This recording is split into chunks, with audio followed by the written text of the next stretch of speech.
अब हम एग्जांपल से ये समझने जा रहे हैं कि ऑक्सीडेशन को कैसे पहचानेंगे और रिडक्शन को कैसे पहचानेंगे। देखो बेटा, यहां पर सबसे पहले मैं तुम्हें समझा रहा हूं कि हम ऑक्सीडेशन को कैसे देखेंगे। तो देखो बेटा, अभी अभी मैंने तुमको बताया कि इलेक्ट्रॉन के लॉस को क्या बोला जाता है, ऑक्सीडेशन बोला जाता है। यदि कोई एलिमेंट इलेक्ट्रॉन लॉस करता है तो उसको हम क्या बोलेंगे कि भाई उसका ऑक्सीडेशन हो चुका है। जैसे फॉर एग्जांपल तुम्हारे सामने मैं एग्जांपल ले लेता हूं सोडियम का।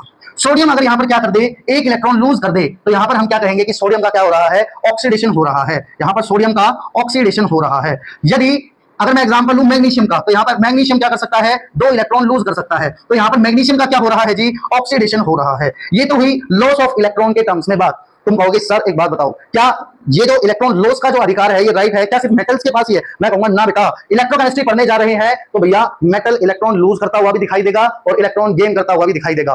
नॉन मेटल भी इलेक्ट्रॉन लूज करता हुआ दिखाई देगा या इलेक्ट्रॉन गेन करता हुआ दिखाई देगा। जैसे फॉर एग्जांपल अगर मैं यहां पर कह दूं कि हाइड्रोजन है, अगर ये दो इलेक्ट्रॉन क्या कर दे, लूज कर दे, तो यहां हाइड्रोजन का भी क्या हो रहा है बेटा, ऑक्सीडेशन हो रहा है। समझ में आ रही है बात? तो देखो हाइड्रोजन एक नॉन मेटल है, फिर भी यहां पर ये दो इलेक्ट्रॉन क्या कर रहा है, लूज कर रहा है। अब ये कब करेगा कब नहीं करेगा, ये सब बेटा आगे की बातें हैं। मैं जस्ट तुम्हारे साथ ये क्लैरिफाई करना चाहता हूं कि इलेक्ट्रोकेमिस्ट्री के अंदर मेटल और नॉन मेटल